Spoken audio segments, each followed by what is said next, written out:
Okay. Well, good evening, everyone, and thank you so much for joining us on this Monday evening. For those of you who I don't know, my name's Ashley Green. I'm a professor in the Holocaust and Genocide Studies department at Keene State College, and it's my absolute privilege this evening to share with you a little bit about how this event came to be before briefly introducing our fantastic lineup of speakers tonight.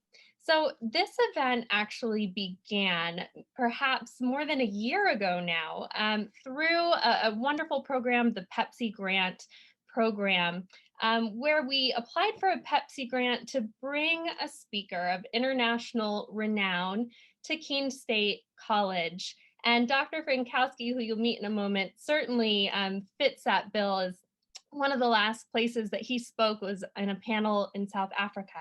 So we're so glad to have him with us, but it didn't stop there. All that time ago, all of these plans were interrupted along with everything else, as we know, by COVID.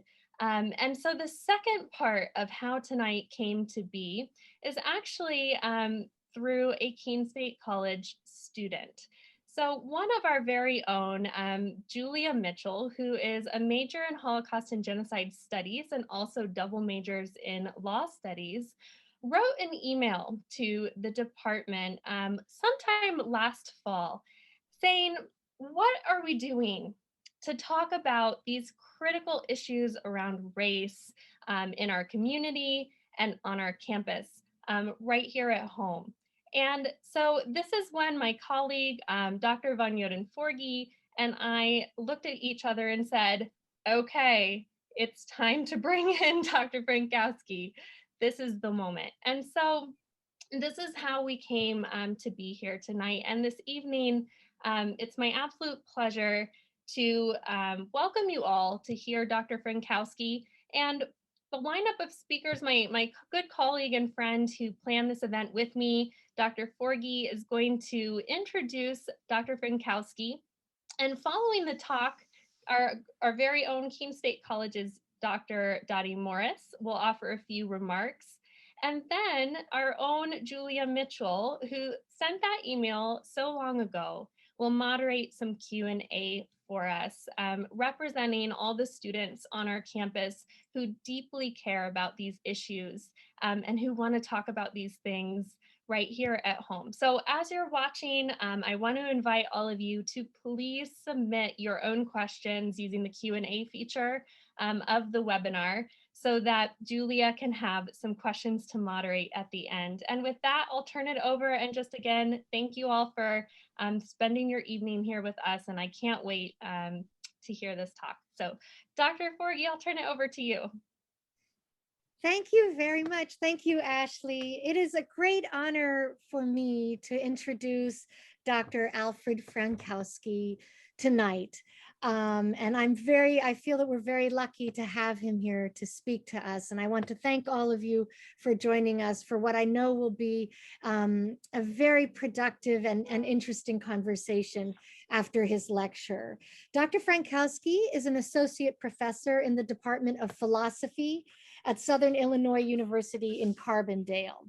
His research is in critical race theory, post-colonialism, 19th and 20th century European philosophy, aesthetics, and genocide studies. He is the author of The Post-Racial Limits of Memorialization Toward a Political Philosophy of Mourning, which came out in 2015, and he's co-editor of the very new Critical Perspectives on Genocide, Memory, Silence, and Anti-Black Political Violence that just came out this year in 2021. And that book is one of the reasons we thought he would be an excellent candidate for this Pepsi grant and for some of the concerns that we have around the country, as well as here at Keene State College. I'm very honored to call Dr. Frankowski a colleague and a friend. I consider him to be a true humanist, and I'm a big fan. He will be speaking tonight on the subject entitled Toward a Critical Theory of Anti-Black Genocide, Genocide Studies, Settler Colonialism, and Anti-Black Genocide. I hand it over to you, Al. Thank you. Thank you for that introduction, and thank you all for inviting me into to your university virtually. Um, but also, I guess more likely that most of us are either in our homes or dorms or dwellings of some sort or another. So thank you for inviting me into that space, which is often a, a much more personal space. I'd also like to thank everyone who helped make this possible. But so if this is more or less a technical question. So if I share my screen, can I get a sign that my PowerPoint is working? Let me share that and let me. Do I have? Is the PowerPoint up? All right. Perfect. Overcoming technical obstacles. Okay. So the title of my talk, which I stressed out over for for an unreasonable amount of time, is Toward a Critical Theory of Anti-Black Genocide: Genocide Studies, Settler Colonialism, and Anti-Black Genocide. The topic I want to address with you concerns the state of genocide studies and the claim of its critical term. Every continent has had its own experience with genocide, and it is crucial for us to see now that genocide not only defines the extremes of political violence in the past, but maybe more than ever also defines our present culturally, geopolitically, and ecologically. Like many other fields that have turned critical, there is not only the positive advantages of a new emerging style of research, but also a question as to what critical means, as well as a question of what the turn toward the critical does. I will be arguing throughout this talk that we cannot separate the meaning from the doing. The critical movement in genocide studies has shifted the field's focus from the political and historical analysis of acts of genocide that have been recognized as such to how genocide research requires analytic conceptualization and interrogation of the meaning of patterns of mass and political violence. Its most defining feature being a turn that asks scholars to explore the presuppositions and key concepts of genocide studies and scholarship, and to engage in this examination even at the expense of destabilizing well-established definitions of genocide. It asks us to rethink the genocide studies imaginary, which for better or worse, lays claim beyond the empirical analysis of political conditions and violence, and emerges only in the analysis of situations themselves.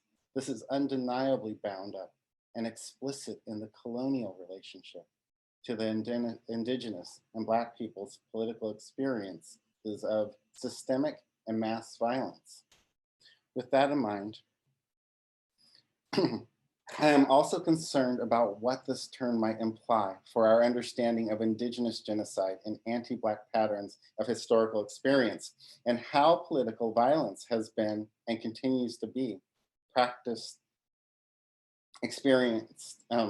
practiced, conditioned, and normalized. I want to set out a cursory definition of the term anti-Black patterns or practices of violence as distinctly patterns of violence formed in relation to Black peoples or communities. However, I want to focus on how this violence underlies a social relation and therefore is not only applicable to Black people. This means the social relation of a community to the violence applied to it can be anti-Black, even if the community targeted is not racially Black. Let me give you an example of this very quickly. If we think about drug practices, if we think about policing surrounding drug use, drug possession in the United States over the 20th century, we can notice that it's distinctly anti-Black, that marijuana is first associated with both Mexicans and Blacks. Cocaine is associated first with Blacks. Opium is associated with Blacks, but then shifts to Asians. the practices themselves, right? The practices of policing communities through possession of drugs doesn't lose its character of being an anti-Black practice, even though the group's identity shifts. We might notice this currently with the practices of policing that are applied to meth, as opposed to people in possession of opiates. It still remains anti-Black, even though the group targeted um, tends to be poor whites. My use of anti-Black political violence seeks to be both accurate and strategic. It seeks accuracy in that these practices of political violence are what has shaped the colonial experience of genocide, and it is strategic because I am insisting that we read our history and our present without stripping the experience of anti-Black violence from the start, and then adding it in later as a genre of genocide or an aspect of colonialism. I am concerned with what this term means, what the critical term means and does in relation to the global question of anti-Black violence and genocide, because this is intimately linked to how we think or fail to think, or the relation of colonialism and genocide at large. As Joy James argues, how we talk about racism determines what we say and do about genocide. So I want to start with the critical term and ask, what does this mean? What does it imply? And what does it do? Critical genocide scholarship signals, first and foremost, a break from the traditional theory of genocide, while also understanding itself in a new way. The critical turn in genocide studies begins by turning toward that which is discursively left out, unthought, or assumed without any further interrogation. In this sense, as Dirk Moses has argued, the broader movement of critical genocide studies has been, quote, to inform scholars and the general public that the Holocaust is far from the only case of group destruction in the past century, even if its status as the most extreme case is widely acknowledged, end quote. This means shifting the focus from genocide focused on the Holocaust to the political practices and their use of political violence. Moses further argues that critical genocide studies is also reflective on the conditions in which it is produced and the limits within the system or context of its own production. Likewise, Alexander Hinton argues that, quote, by starting with contextual as opposed to rigid pre-existing social legal categories, a critical genocide studies might help us understand how a wide variety of identities, including non-Western ones, crystallize in a variety of genocidal situations. The shift from definition to situation is what sets out a question of the relation of colonialism to or as genocide. In a sense, the critical turn reads genocide back into the series of practices of political violence, regardless of the confines of the definition of genocide itself. Genocidal violence is genocide. For this reason, critical genocide scholars shift the focus of scholarship to critique political violence by emphasizing the relation of colonialism to colonized. As Maruf Hassian points out, the target of this scholarship is in expanding the topics and subjects recognized in genocide discourse. The critical shift lays claim to more than just the expansion of history and subjects of genocide. It might lay claim to more than just recognition of genocidal policies, cultures, and events.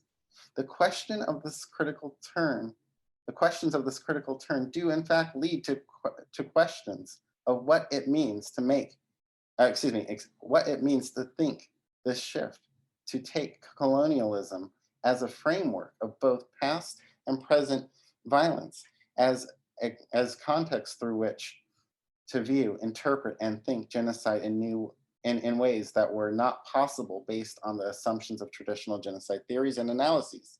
As I stated from the outset, critical genocide studies seeks to examine its own presuppositions, and in doing so, it problematizes the traditions it breaks from while illuminating new territory in its wake.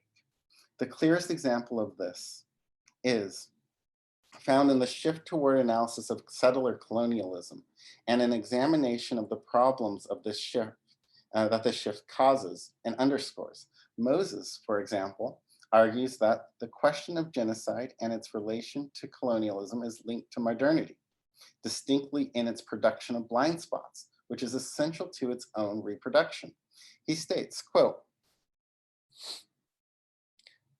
"The Holocaust's later iconic status purveys a false universalism that obscures alternative forms of traumatic violence, let alone other genocides.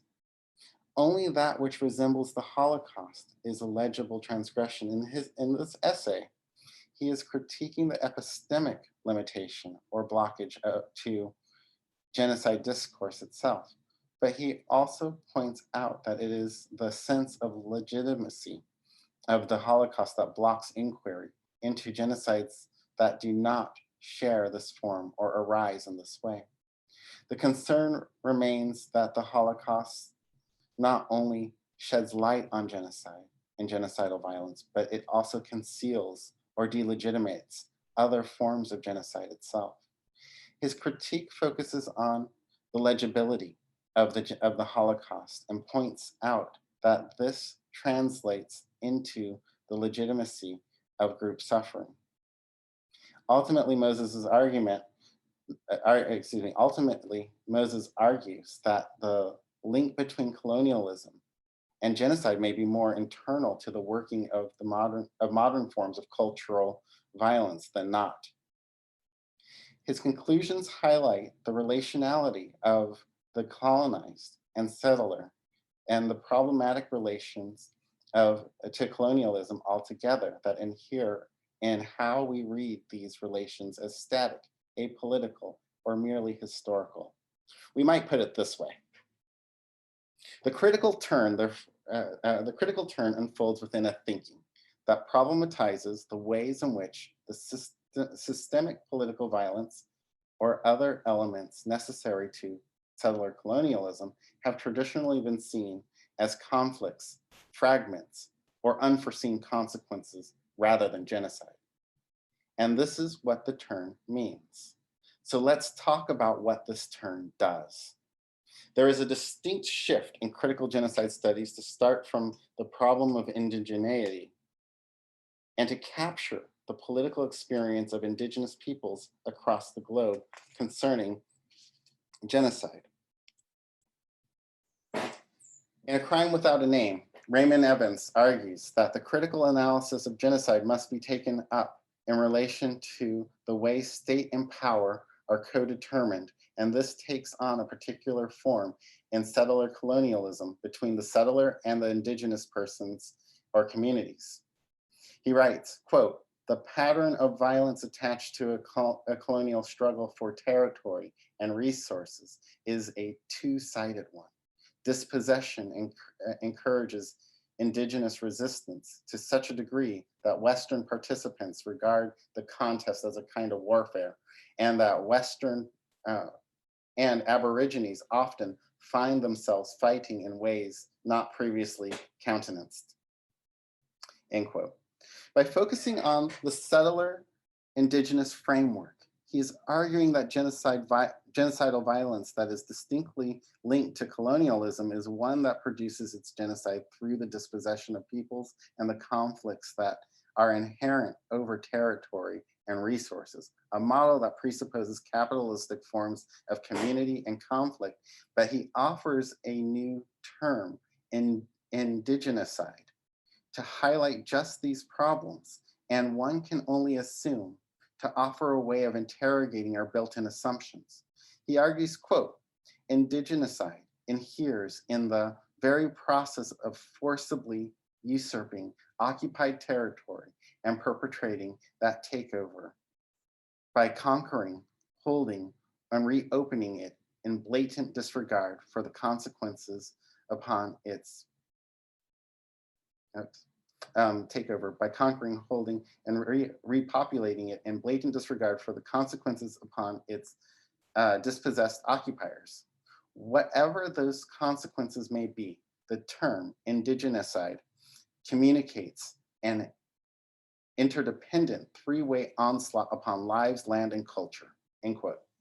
To Evan's credit, the focus on colonialism is distinctly an advantage to how we think about genocide and genocidal violence, but the framework of colonialism highlights the capitalist and geographic elements of political violence. In other words, he attends to the external form of relation of colonialism and does so one-sidedly.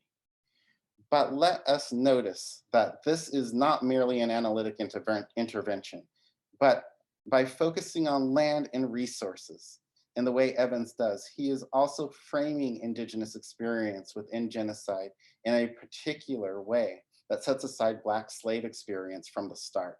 He problematizes capitalist and colonial relations within the categories most suited to capitalists and colonialists, while also ignoring the broader situation of that gave rise to just these categories. For example, he argues that the colonial relation only produces, quote, quasi-slave communities of non-white labor in regard to indigenous Blacks. But we should stop here. Why does Evans handle the history of colonialism without recognizing the practices inherent in producing Blacks, indigenous or otherwise, as slaves?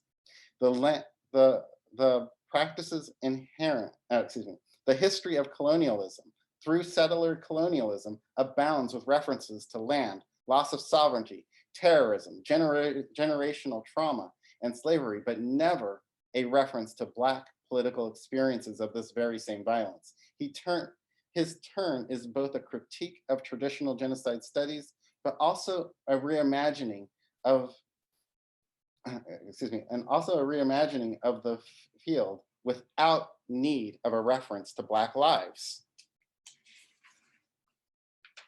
I want to emphasize that this is not merely about research focus, method, or the narrowness of his questioning, but it concerns what happens in the critical turn itself. What does turning critical do? How do we talk about the relation between settler and colonized without talking about Africa? How do we talk about the history of colonialism and even quasi-slave relations of capitalist production without talking about the invention of Black slave labor, and by default, this labor as a system of Black death? How can we talk about land and dispossession, but fail to even question how this is related to the entire enslavement of Africans and the reproduction of these same people as chattel, dispersed to almost every Western nation? And maybe more to the point, how do we attend to indigenocide while ignoring how these are reflected in the anti-Black practices of colonialism itself? Or to ask this differently, how do we critically engage this ideal history while evading our actual history? Let us look historically at the 1830s, specifically 1830 to 1832, and let's notice how strange this all is. In 1828, Andrew Jackson was elected president of the United States. This was significant in its own right, but the import of this election is in part recognized in the 1830s. By January 1830, the Mississippi state government abolished the sovereignty of the Choctaw Nation through the Treaty of Dancing Rabbit Creek. By 1832, the Choctaw are forced to cede their land and move east to the Mississippi. According to historian Ronald Takaki, the Treaty of Dancing Rabbit Creek and the land allotment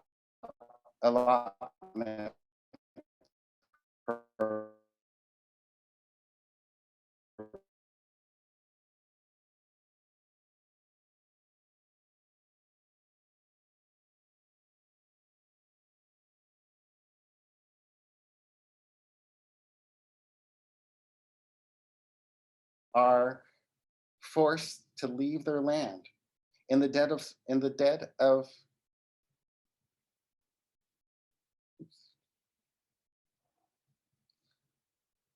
Choctaw are forced to leave their land in the dead of severe winter. The wounded, old, newborn, and sick alike are made the trek with no shelter from the weather, and the only conclusion that could be drawn was that most, if not all, were intended to die in the process. What disturbed Alexander de Tocqueville, who witnessed this scene, was how white Americans could carry out this campaign of destruction without spilling blood and with philanthropic ease of conscience. This was the consequence not only of the practices of raids and dispossession, but the after effects of slave trading that resulted in what Robbie Etheridge calls colonial shatter zones affecting the Creek, Cherokee, Choctaw, and Chickasaw, which themselves were the result of decades of colonial slaving and raiding. Etheridge argues that whether or not these practices on their own amount to genocide is one thing, but, quote, the shatter zone concept. Al, can I interrupt for just 1 second? Sorry, this is Misty. Can I actually have you turn off your video? We just had a little bit of a glitch and a freeze. I think we're okay to move forward, but I just want to make sure that we don't lose you. Your internet has become unstable a couple of times. So if you turn off your video, that should really help. Thank you so much. Yeah, no problem.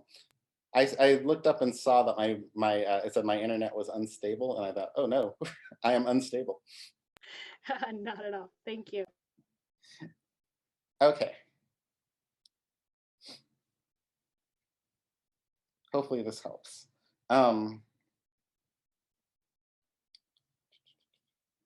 So Robbie Etheridge. Etheridge argues that whether or not, oh, excuse me, here we go. He argues that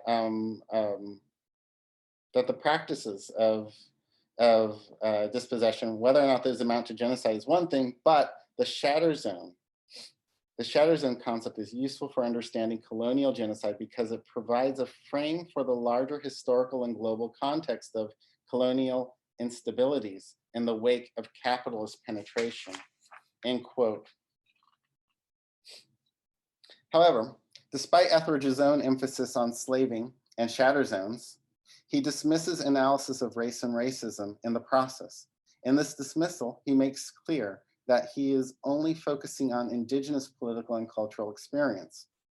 Likewise, in Patrick Wolf's Settler Colonialism and the Elimination of the Native, he makes a critical distinction between the historical phenomena of settler colonialism and genocide, and yet the specificity of anti-Black violence in the US escapes consideration completely.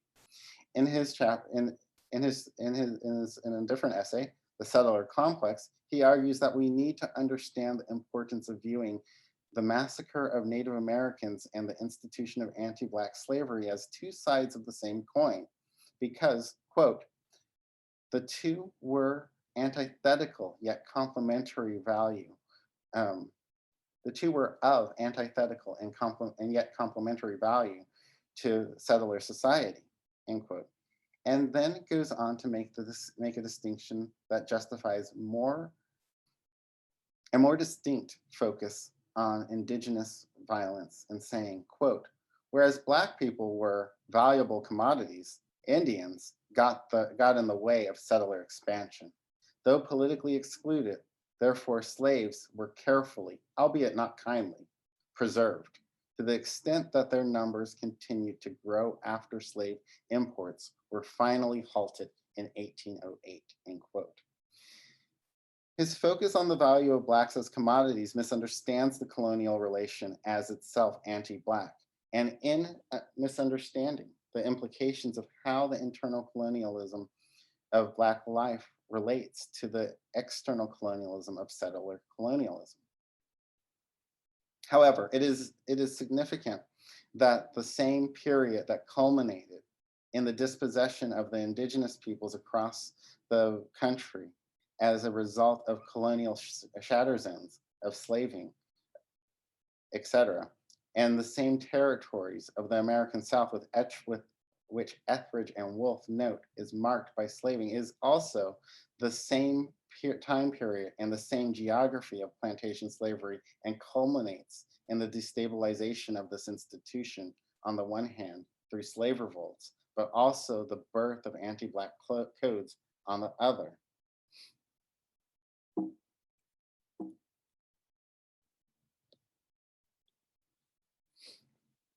Why would we analyze indigenous slavery, and especially the indigenous slavery of the southern states, without even a passing reference or footnote to Black American slaves? What purpose does such an omission serve? My worry is not so much that these examples exist, but that what they show us is that the turn to the settler colonialism only becomes critical by eliminating the indigenous context from the anti-Black context. Indeed, the question is more strange because it is in 1831, August 21st and August 22nd to be exact, that Nat Turner carries out the most shocking slave rebellion in US history, whereby he and eventually a band numbering around 70 had gathered with the mission to kill everyone on the plantation. Neither age nor sex should be spared. Turner's rebellion, or insurrection, was described as, quote, a general destruction of property and search for money and ammunition that succeeded the murders. With every house, their ammunitions, resources, and troops grew in number until the band numbered around 70. In all, over 2 nights, somewhere between 51 and 65 people were left dead.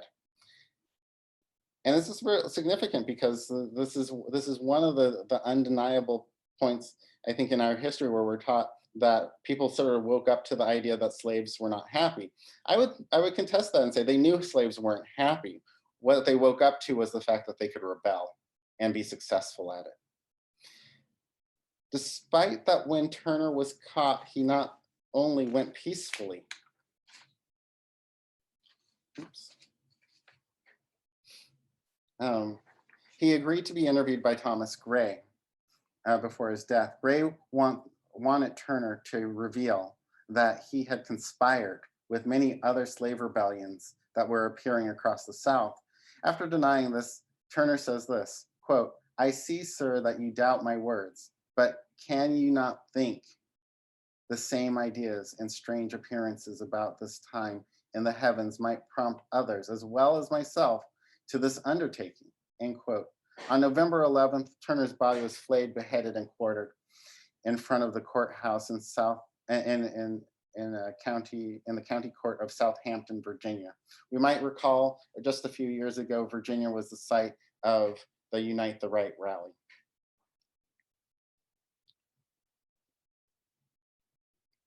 Not only did the slave rebellion strike fear across the US, but on the one hand, it exposed the depths of the horrors of slavery itself. On the other, brutality towards slaves and Blacks in general increased, and the Black codes became adopted. The same fear and violence conditioned how indigenous populations were oppressed by even more strict and destructive means. It was the Black codes that came to structure Jim Crow after the Civil War. And in the same way as indigenous people were dispossessed of land, the practice of lynching set out the conditions for the possibility of anti-Black forms of land sovereignty. While different, viewed historically, both indigenous and Blacks experienced the after effects of colonial forms of dispossession, of terrorism, and systematic destruction politically, culturally, and physically. It is distinctly embedded in the focus on land and sovereignty that Black experiences of slavery itself is stripped out of the analysis, and yet land was taken. And more than land, more than sovereignty was taken from them. More than land and sovereignty was the object of destruction and violence for both groups. While we are focusing on the South, we cannot avoid the topic of lynching that would define this terrorism through the 20th century. And while Black men in particularly were largely the focus of terror spectacle lynching, women, children, indigenous, Asian, Mexicans, and others have a share in this history. So let's talk about genocide and anti-Black practices in the history of geography. And let's talk about it in terms of lynching. Just as a way of illustration, let's talk about Mary Turner.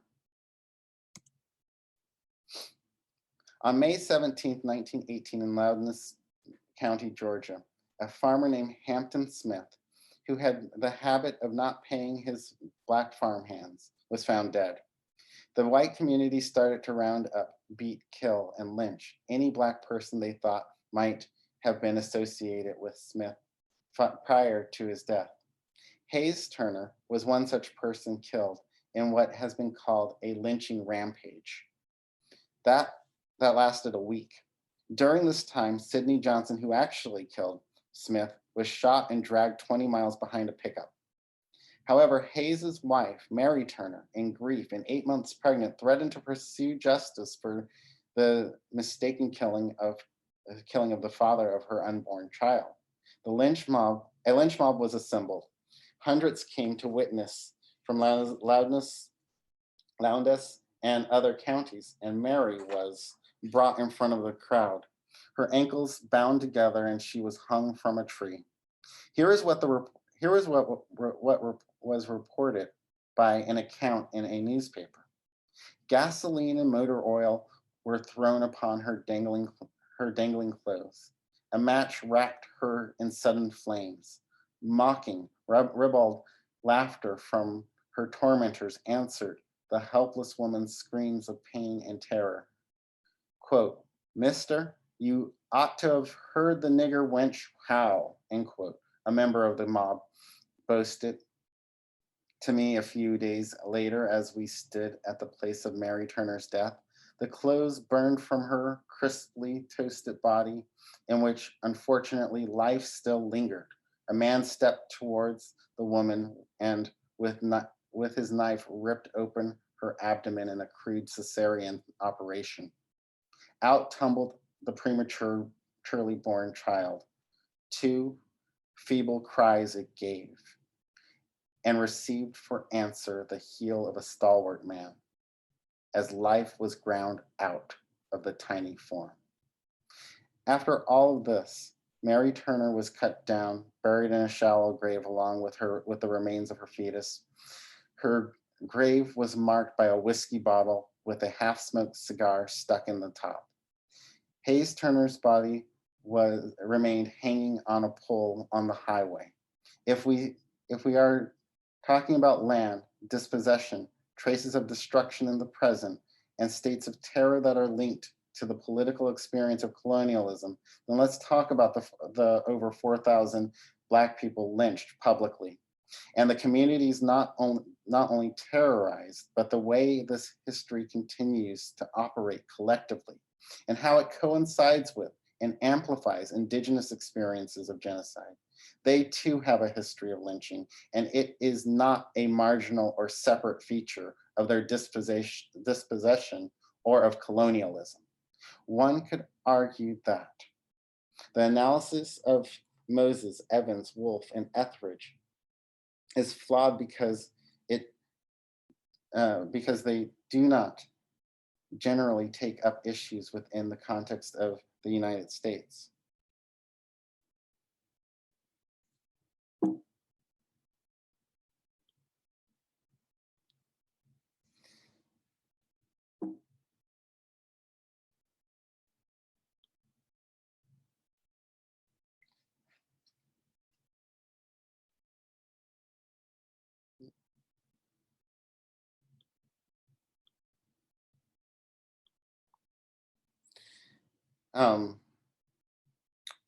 Therefore, we need to focus on scholarship on American forms of colonialism and genocide. However, the same problem appears throughout. More to the point, the critique of settler colonialism as genocidal requires an unframing of the colonial violence directed toward Africa and the peoples of African descent. we have to start from the concrete reality that actual colonialism was made possible by a relation to people as Black slaves, and thus can only appear by making violence against Blacks central to their histories of colonialism, and not the other way around. If critical genocide discourse cannot think colonialism without expunging Black political experience from the discourse from the start, then they need to admit that they are invested in fictive or ideal analyses of genocide at best. However, since actual colonialism starts with the dual experience of both Black as groundless and indigenous as to be dispossessed, scholarship needs to disband with the idealizations, especially those that reify a split in opposition between these groups. A critical theory in this vein is not a view without its own limits. That is, it is a thinking that does not value the rise of the West and does not legitimize the conceptual framework of the system.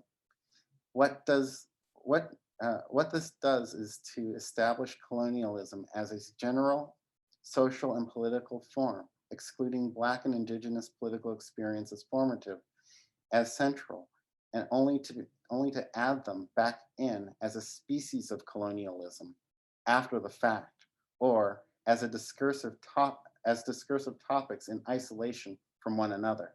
Indeed, the history revived is itself an ahistorical invention, unrecognizable either by science or fiction, a critical turn, not only hobbled, but stillborn from the start. I think we should take seriously the meaning of these limits, because while it is important to pay attention to indigenous victims of US settler colonialism, we ought not to do this at the expense of ignoring or distorting the fact that indigenous political experience emerged at the same historical moment as that of the imported African slave. As such, it should be more than troubling that a critical approach to indigenous political experience of genocide can appear if and only if they trade the sense of the anti-Black practices of violence, forging against them for recognition of their indigeneity, and split the sense of the relation that frames the moment of the settlers' expansion against the same moment in which the Black slave is produced. Let's consider this again by understanding colonialism within the solidarity of actual historical political experiences, and to do so means to think it as anti-Black genocide from the start. After all, how we talk about racism determines what we can say and do about genocide. Let's try again. Let's try to critically examine the political imaginary of critical genocide scholarship at the point at which it habitually breaks. Let's read Black experience of political violence as colonial violence in its continuously in the way in which it is continuously expunged as the precondition of their thinking of colonialism. This experience is open to be considered again later or separately as an element within colonialism if and only if we consider it in terms of land, colonizer, settler, or programs of extermination through direct killings or dispossession. The problem is precisely in the way the critical turn starts by reframing indigenous people's political experience of genocide as a relational product of colonialism, not only because of land, but also because of their indigeneity. This is a relation that necessarily displaces it from anti-Black colonial practices, making illegible the coherence of dispossession and slavery, of slave and indigenous rebellions, of solidarity and of violence. By working toward a critical theory of anti-Black genocide, we would not only focus on how anti-Black violence escapes the theorizing and questioning of genocide researchers, and scholarship, but focus on the centrality of anti-Black practices and examine how they change shape and yield concepts for understanding global genocide and genocidal violence, especially within systems that are normalized and continual. Thinking the critical questions of genocide means not only a turn towards settler colonialism, but a thinking of how this did not unfold within just any form of colonial relations, but ones intimately linked to slavery, as well as land, and to practices of commodification of Black populations, as well as the disposability of indigenous populations that refused or resisted the same form of commodification. As Herbert Marcuse noted, critique and critical theory is more than the exercise of reason. It rebuilds solidarity where there has been the production of social methods of the seizure of power. I think a critical theory of anti-Black genocide is in keeping with this, and that there are some practical and theoretical consequences of this. First, because indigenous genocide is thought of as being historical and therefore concerning historical violence, identifying it as a part of anti-Black violence highlights the connection of indigenous genocide to practices of anti-Black racism presently. Second, by rethinking anti-Black violence as genocide, this form of violence establishes solidarity for contemporary political projects while also contextualizing these projects historically. They offer a more complete understanding of internal forms of colonialism while also establishing the problem of the limits of the concepts of settler colonialism. For both, however, I think the most important element of a critical theory of anti-Black genocide is to rethink this violence as not simply being particular to the US, but as violations of human rights globally.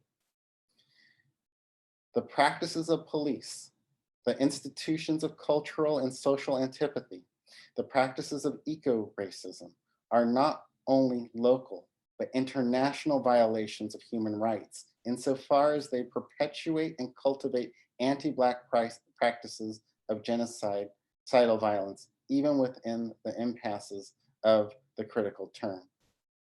Third, the analysis of genocide is not bound up with only with the revision or critique of analytic categories, but rather we must acknowledge that we are doing something in this turn, and therefore critical genocide studies is at heart a movement of solidarity with the oppressed and vulnerable, because critique is political.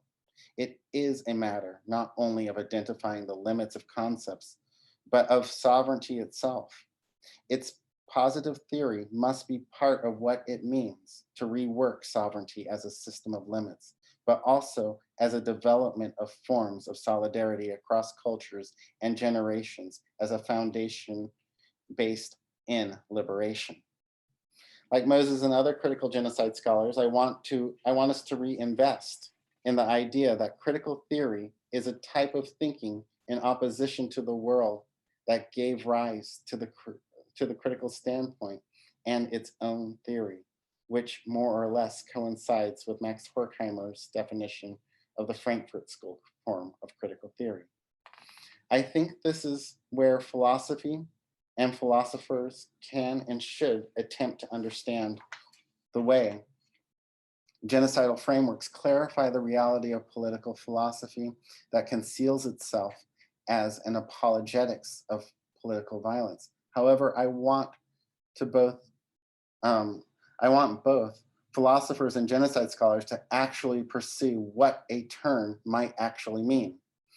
By critically engaging the anti-Black limits of settler colonialism and indigenous limits within anti-Black critical theory, we must work against the limits and omissions implied in the framing of settler colonialism as a critical approach to genocide that speaks from the political experience of colonialism itself, both internal and external forms of it. And in tracing how this formal violence persists from the most explicit period to today, whether or not the target of this violence is Black men swinging from trees or continual objects of police violence, or Asian women or members of the LGBTQ community, or global ecological movements toward planetary liberation. A turn toward a critical theory of anti-Black genocide means, a turn towards a critical theory of anti-Black genocide starts by understanding that anti-Black political violence is general, not particular to any group, and yet formative and foundational to Black political experience across the globe. A critical theory of anti-Black genocide is an application of theory to politics, to the politics of solidarity. And we have to ask whether or not we can do without such a movement. Thank you. So that's all I have. So let's talk.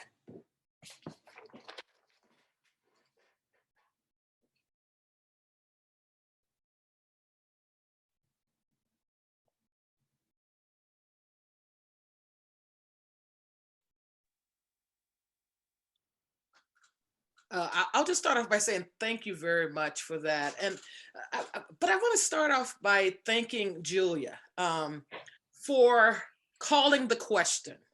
And I think that that's where we start to see scholarship shift, when we create young scholars to ask the question that Julia asked in her department. I'd also like to compliment the department for soliciting that type of questioning to complicate this issue rather than to simplify it. And so I just wanted to start off there by not only thanking you, but thanking Julia and thanking a department that we have on campus that allows for that type of critical thinking to take place, enough that a student will think about the national and the global picture, and yet keep us honest by talking about what's happening locally. And so I just wanted to put that out there as a very key piece to how scholarship can change when you teach students to ask those type of questions that Julia went out and asked.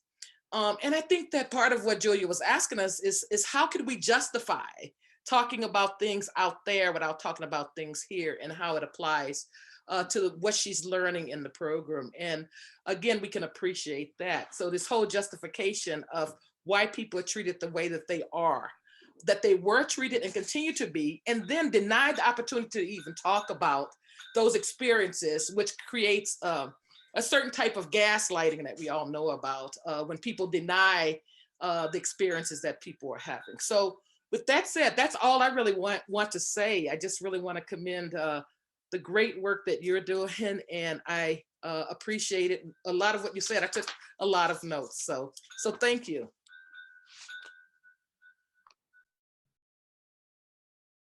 Thank you. And yeah, definitely thank you for Julia for starting us off by asking these questions. Yeah, of course. Thank you so much for coming. This was really great. I also took a lot of notes. I'm gonna start off by just like popping open the Q&A and going through some of the questions that I have so far. So my first question is from Lisa Di Giovanni. And Lisa writes, thank you for a thought-provoking talk. Can you reflect a bit more off the cuff on how the field of Holocaust and genocide studies is shifting, and what are the challenges? She realizes this is a question without easy answers, but your view would be appreciated. Yeah, I think that I think that there is something really interesting in how this field has is moving in terms of complicating the way that we think about genocide. And so that's sort of central, right? That we're including things like genocidal violence as also being sort of there in terms of thinking about genocide. We're including different cultural experiences. We're including different ways in which gender is at play and thinking about genocide. We're doing things like we're looking at what does it mean for for genocide to unfold over a long period of time. And so in that way, I think that it's definitely sort of taken on a global approach, and it's done so in really concrete ways in which here I'll say something critical about philosophers, right? Is that political philosophy hasn't quite, in many ways, taken up questions in this sort of concrete way, and definitely not at a global at a global scale. And so the field of Holocaust and genocide studies has been developing, I think, and shifting in those ways. But I will go back to sort of the thing that I was pointing out, which is that as it shifts, though, we have to be very wary of what gets lost or what gets put into opposition with itself, right? So as it's expanding, does it expand in ways in which it's performatively broadening itself, but also still becoming a sort of apologetics for ignoring anti-Black violence as systemic, right? As a form of genocide. And so, one point that I think I could have been a bit clearer about is that when we're shifting in these ways, I just want us to be very, very careful about what's being lost in that shift. So, for example, one of the things that seems to get lost is in order to be recognized as indigenous genocide, we lose the history of lynching, right? We lose the racialization. We lose the sort of contemporary in order to talk about indigenous groups as being subjects of genocide. That seems really odd, and it seems like I'm not quite sure if that's a step forward or a step back. And my worry is that it's a step in both directions, which just means that we just kind of stay where we're at. Thank you so much. The next question I have is from another HGS major, Allison Newey. And Allison asks, how do you think the United States should address its history of anti-Black genocide? As in, should there be reparations, education efforts, etc.? Mm-hmm.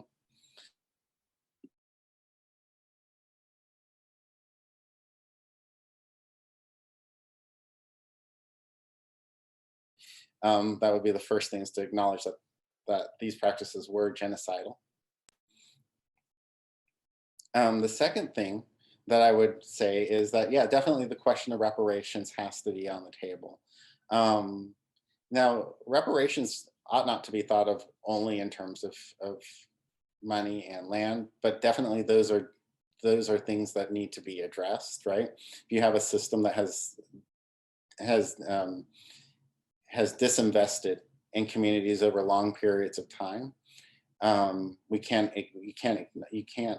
start without trying to offset that in a variety of different ways, especially if the disinvestment meant that those communities then went into prisons and became free labor or very cheap labor for long periods of time as well. So I think that I think that's difficult, but yes, reparations need to be handled. But there are lots of different ways in which we can think about reparations, right? Land, money, but also education, access to different resources, right? Access to different elements of building up society. Those all need to be applied, and so there's that. Also, I think that you mentioned education, and just think about it. What would it be like if your education centered around thinking about Africa, right? Thinking about Africa is geographically, right? It's in the center, but it's also plays a huge role in our global history. And I don't think that we can really make sense of our world without it, right? We can't make sense of our world. We definitely can't make sense of our modern world without thinking about colonialism and slavery in its reality. And so, so education, I think, would have to start there. It'd have to start with, it would have to start with thinking about Africa and thinking about, at the very least, what has been lost. We know what has been lost because we always talk about the after effects. But we talk about them in such a weird way, like Europe just poof, just magically. It just came out of nowhere, right? The Renaissance just came out of nowhere. You know, there was nothing going on, and then suddenly genius just struck out of and then we have the Renaissance, and then we have the Enlightenment, and then we have the modern world, and everyone was just gung-ho and going. It's like, well, there was lots of looting and raiding. There was lots of enslaving going on, and we can't really, we ought not to educate folks with, you know, only partially. We ought not to educate them in terms of fictions. And so the reality of that would have to be coming to terms with in our education from as young as possible, right? Which I think would be the first grade. My youngest son, he went to he was in school last year, and they did a whole second during Black History Month. They talked about Emmett Till, and they talked about it in detail. He's in the second grade, and we were wondering, like, how did he understand this? Well, he understood it, and he understood it as something that was sad. He understood it as something that ought not to have happened. And that's how we want our kids to understand this. This ought not to have happened. Thank you so much for that wonderful answer. I actually have a question of my own that I had prepared going off of that. And that is, do you believe that the attitude towards Holocaust education in US schools overshadows or even distracts from America's own history with genocide and anti-Black genocide and settler colonialism? And would you say that this is perhaps because the Holocaust is a white genocide and there's interest among many Americans in amplifying that, or if it's possibly because it's not in the US and it distracts from our own history? Right. Or both. Yes, both. Yeah, I think so. I think the history of the Holocaust is important. Definitely, it's important for us to understand it. It's important for us to engage it. And so some of this depends on who's teaching it and how it's being taught, right? But there is something really curious about that. Folks will be able to engage and empathize with and sort of connect with the Holocaust in ways that they might not be able to connect with, or that they might sort of shut down with connecting with the history of slavery, right?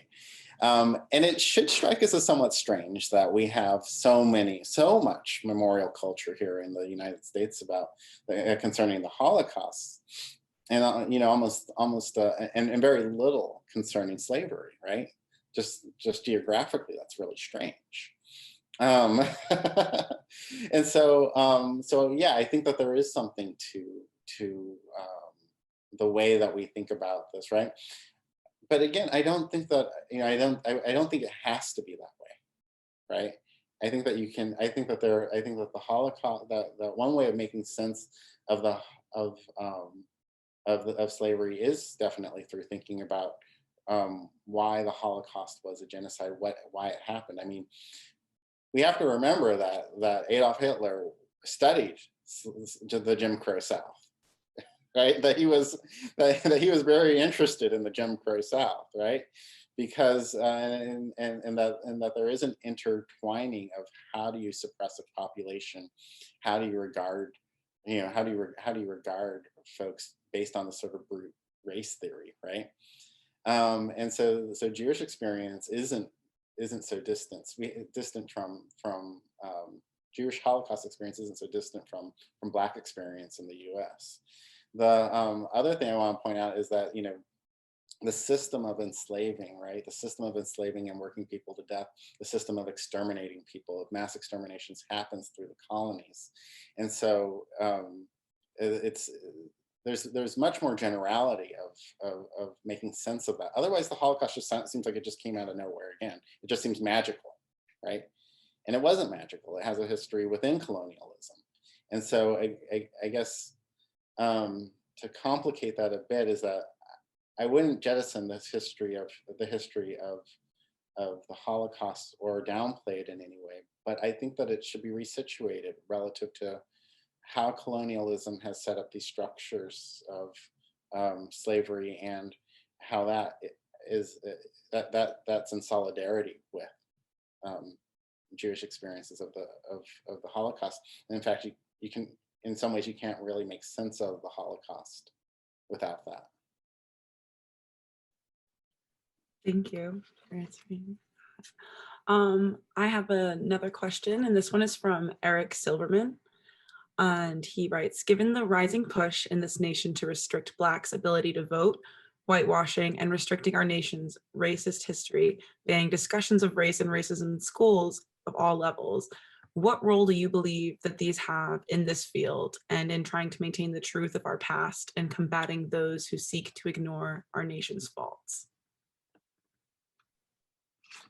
Hold on, don't erase it for a second. Oh, it's there. Okay.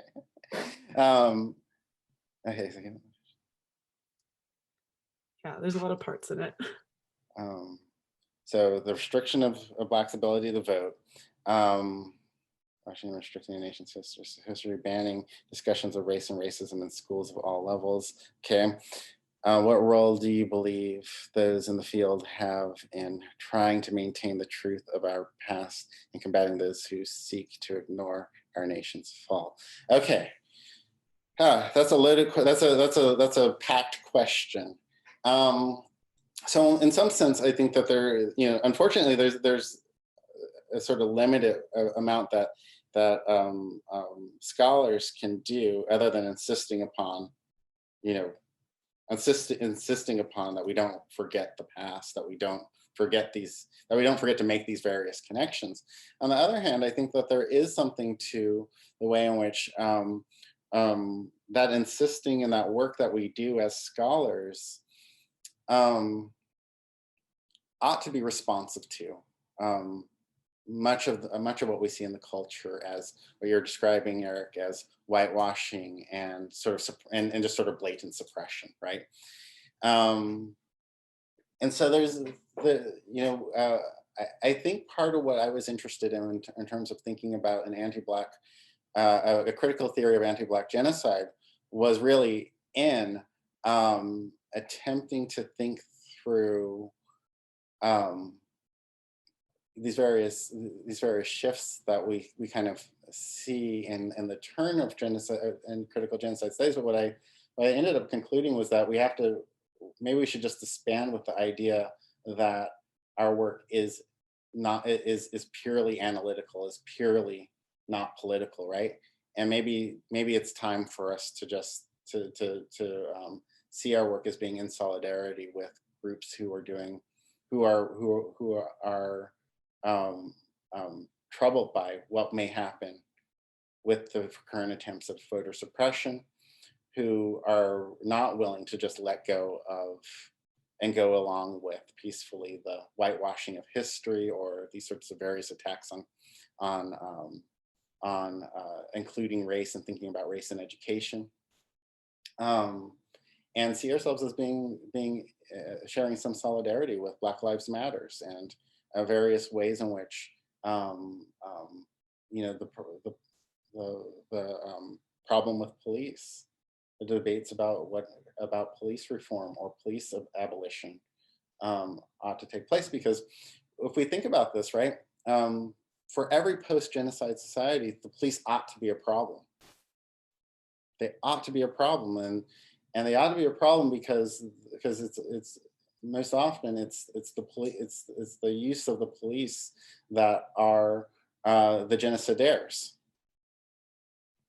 And so, isn't it strange that here we have a context in which if we call anti-Black violence genocide, then it makes a whole lot of sense out of why the police remain an anti-Black institution and why they remain a problem for us.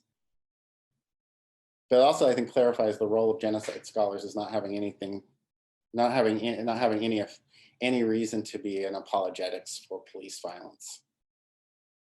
Every reason to be in solidarity with abolishing the police. Awesome, thank you for that answer. I have another question, and this one comes in anonymously. This question is, it often seems as though victim populations struggle with discussing group experiences comparatively, and that such discussion can sometimes result in attempts to create hierarchies of suffering and feelings of protectiveness over groups' experience of suffering. Can you speak on any optimistic examples of growing solidarity between Black and Indigenous communities when it comes to their past experiences of genocide, and our hopes and challenges ahead for this type of collaboration? Yeah, so I think this is something I've had to sort of think through this over and over again, because I insist on using the word anti-Black violence, anti-Black genocide, and I think one of the pushbacks, sort of immediate pushbacks, not unfairly, of course, but sort of the immediate pushback is, well, aren't you valorizing? Aren't you playing into this game of suffering, of a sort of suffering Olympics that no one wants to win, right? So the sort of a hierarchy of suffering that's going on here, and so you're sort of calling anti-Black practices out as being the sort of pinnacle of all suffering, but then doesn't that marginalize other groups' experiences in the process? I think only if we accept the sort of liberalization, sort of liberal sort of understanding of how group identities work. I think if we think about this more so in terms of this of how critical genocide studies, how critical genocide scholarship has unfolded, right? One of the things that we can assume is that white European settlers identified either themselves as particularly being white, or identified or had a sophisticated understanding of racial hierarchy. The Aborigines are Black, right? The indigenous are also, in many ways, are also Black. They're not making, I don't think that they're making a huge, they're not making huge distinctions between them. We'll treat the Blacks this way and we'll treat the, they're not saying like, oh, we'll treat the Africans this way and we'll treat the indigenous in this other way. They're faced with a situation in which the groups operate in different ways, but they're treating them and they're responding to them in the same way. So I think that there's much more of a reason for us to view those experiences of colonialism within their differences as also being part of the same sort of a thing. And but I would insist on the term anti-Black, partially because the practices of slavery, the practices of colonialism can't really get away from how they relate to being anti-Black in the sense that they create Blackness in the process of creating slaves, right? And the process of dispersing people across the diaspora, and the process of dispossessing them in a variety of ways, and the process of making peoples who are disposable. So I think that's a particular I think that's a particular way in which that term plays out. And I think that why it would be a term that needs to be thought of in terms of solidarity is because not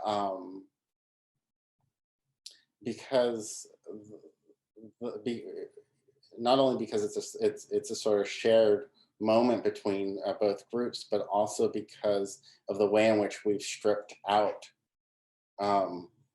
and evaded the question of Black experience over and over again. And so I think sort of politically, there's a reason to highlight its anti-Blackness. And so I guess that would be my sort of longer rambling sort of answer to thinking about, well, are there moments of sort of collect? Yeah, I hope there are. I hope there are. May I ask a question? Because I think this whole idea of the social construction of race and the complexities involved with understanding, you know, who's doing the labeling and under what circumstances and what benefit, how will they benefit from creating this construct of race? And we've seen it as used in a way, or as a weapon to keep us apart from one another, to act in solidarity. And so the question I have is, if we deconstruct this construct of race and we turn it upside down in such a way that it can't be used to separate, because you know, people talk about the oppression Olympics kind of thing, and you alluded to that, but that's what I'm constantly thinking about, and I would like your thinking on how do we deconstruct this social construction of race that was thrust upon a lot of us by people in positions of power for reasons of creating systems that would put people against each other. Therefore, you know, if you keep them busy, then we can make all of the, you know, because you brought up capitalism. Right. Right, So right. I just keep wondering, how do we do that? Because I think that is a critical piece. And how do we do some of the things that, I think you referenced Takaki earlier. We talked about when poor white people joined in with Black folks, then something had to be broken up about that, that particular kind of mentality, and basically it's telling the white people, poor white people, well, you're better than people of color, and we're going to put you in charge of people of color. So that's how race has been used to separate people who can act in solidarity with one another. So I know that this is probably the entire lifetime of work that I'm asking you, but I'm always trying to figure out, how do we deconstruct this enough to help us work in solidarity with one another? And I was just piggybacking on the question that was asked before. Yeah, no, Dottie, that's it's a wonderful question, because it's, you know, it's part of what I think, what I would be hopeful for in a sort of turn towards understanding the centrality of slavery as a system of genocide, right? That we can see these things as being a sort of why do we have to read race backwards, right? Why do we have to read it backwards? Why doesn't it make sense to say, I mean, back up a second. Analytically, it makes sense to say there were Black people and then there was anti-Black practices. Historically, it doesn't, right? Historically, we have anti-Black practices that then divide people into their sort of various group representations, and those group representations, because they're groundless, are pitted against each other, right? And so, so instead, we need to actually reject that particular formulation, right? The way in which we read history as being broken up into many different groups, I think, becomes extraordinarily problematic, because we're constantly trying to find, now, what defines this group as this group experience, and what makes sense of this whole structure, whether it's for really good purposes. And I think that this is something that you know, we have to, you know, it's strange, right? Like I love the turns that critical genocide studies are making, right? Because of how they highlight areas that simply have not been talked about. That is wonderful. Why do they hit the brakes, or why do they start to define things against indigenous experiences and start to carve up these discrete groups? Well, the problem ends up being that if they're already saying, well, this group has its own identity ahead of time, then let's talk about this group on its own. And yet, if we look at something like the United States, or really any experience across the globe, groups actually don't divide themselves up that nice and neatly. They don't really separate in those particular ways. They only do that after the fact of violence, after a system that has already given rise to their separation to begin with. So so I think that there's something really weird about that, and that that if we're going to go all the way with this critical turn, then we have to go all the way. We can't just go part of the way. We can't go part of the way with problematizing categories that fall out of Holocaust studies, but then back up and say, but we want to, but we're still going to ignore Black experience or marginalize Black experience, or at least set it off or bracket it for the moment. Which, I mean, okay, you could bracket it for a moment, but maybe now that moment has passed. And so, so I agree with you, right? You know, I've always hated Derrida's work up until the last like 2 years or so, and I think it was very unreasonable to hate Derrida's work, because part of what Derrida was up to was to say, well, look at how entrenched various patterns are, look at how entrenched various binaries are. That only you could only be comfortable with that if you were invested in these various power structures to begin with.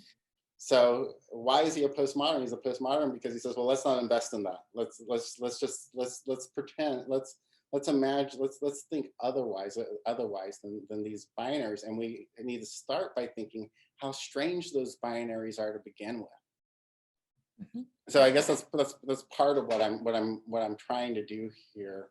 Is to say, well, it's strange. It's strange that these binaries show up. It's strange that these oppositions show up, right?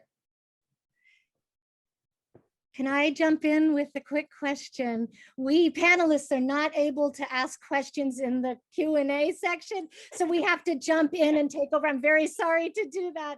But I want to build on your Dottie's question and your answer to Dottie's question. One of the things I really loved, and there are a lot of them, about your presentation tonight is sort of a theory of how we think about history that's embedded in your work here, which is that we can't, you're suggesting that we're sectioning off, we sort of accept certain identities and they become their own limitations, and we choose case studies based on that.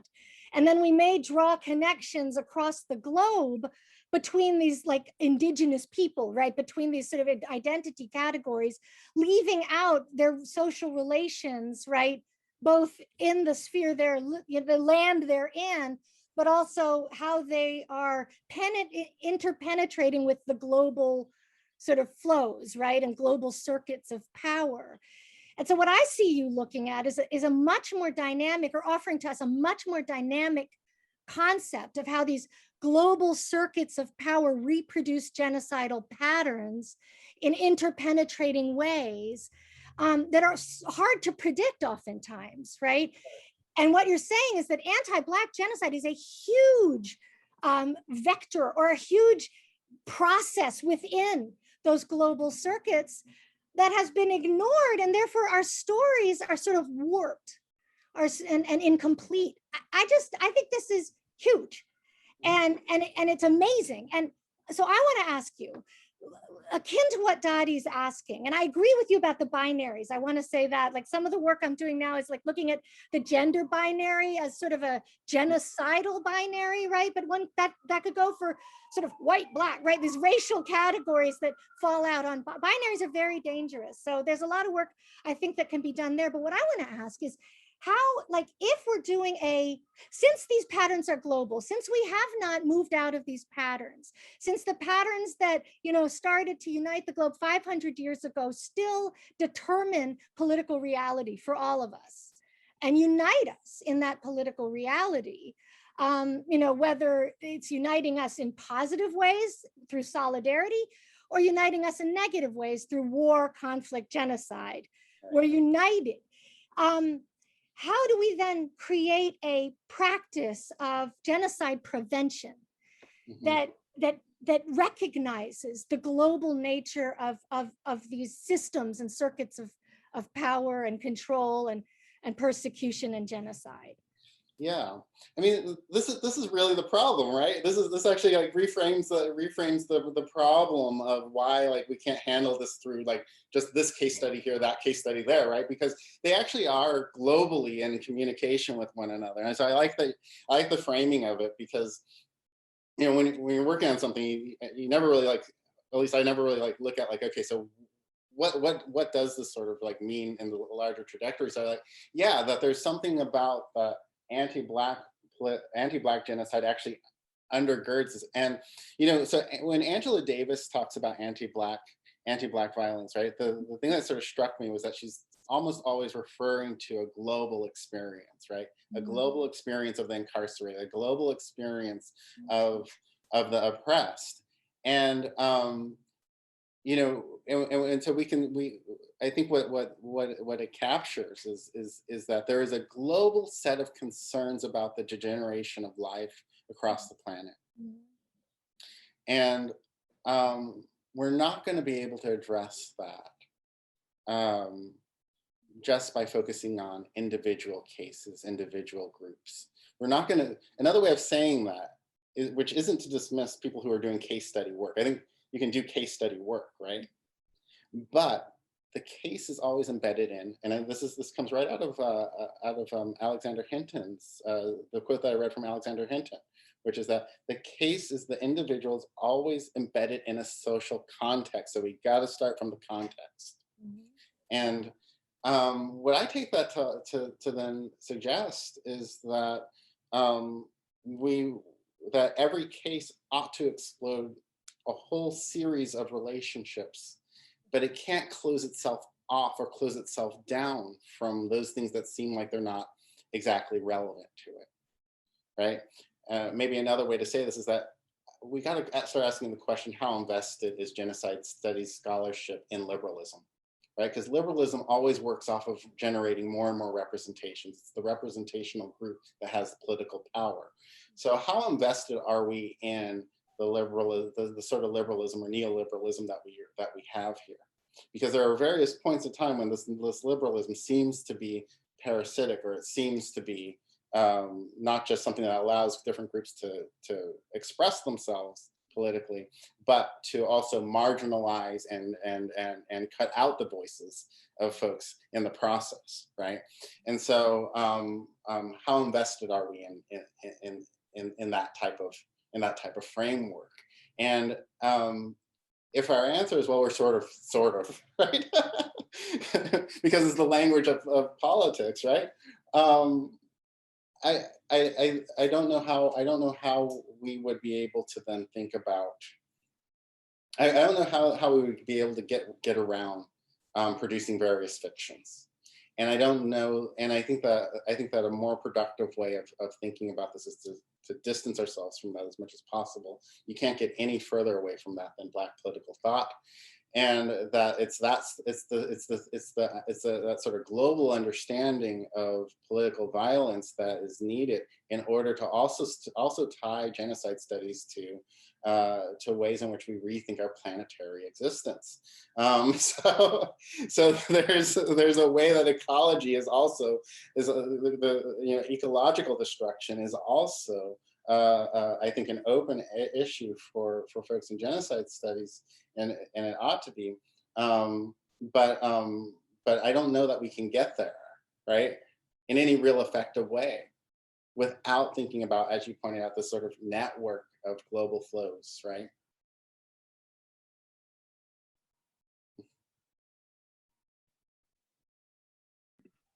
All right, thank you so much. There is one more question in the Q&A, another question from Eric, but Eric, if you want, you can send it by email to Dr. Frankowski. If you want to put your email in the chat, maybe for the panelists and attendees, so that way he can get that question over to you, because it's a good one. Yeah, so Dirk Moses just posted a article on Ecocide. Yes, is it Zimmerer? I believe this is the author's name. in any case, I think it's Jürgen Zimmer. Oh, it's an entire special issue. Yeah. So yeah, people working on ecocide, right? Yeah. Again, right? Can we get there? Can we get there? Just out. Okay, so I haven't read it yet. There, I read the earlier article from Jürgen Zimmer. Yeah, wonderful. I'll check it out. I'll check it out.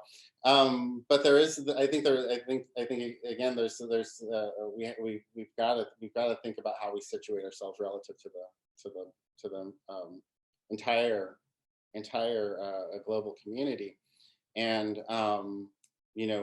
and so there's these questions about evading anti-Black structures is one that we have to address head on. Great. Thanks, Dirk. And I'm equally as concerned about ethnocide. Yeah. And because to me that is so core to who are people, and when you destroy that and replace it with the memory of the oppressor, what does that mean in terms of how one thinks of oneself and a sense of agency? So when that type of process of ethnocide takes place, it does create a certain type of complexity that that sucks the air out of a culture and a people. Yeah, and so there's definitely lots of dynamics here, right? That we have to, again, when we think about this in sort of piecemeal, which is what I take to be one of the problems with thinking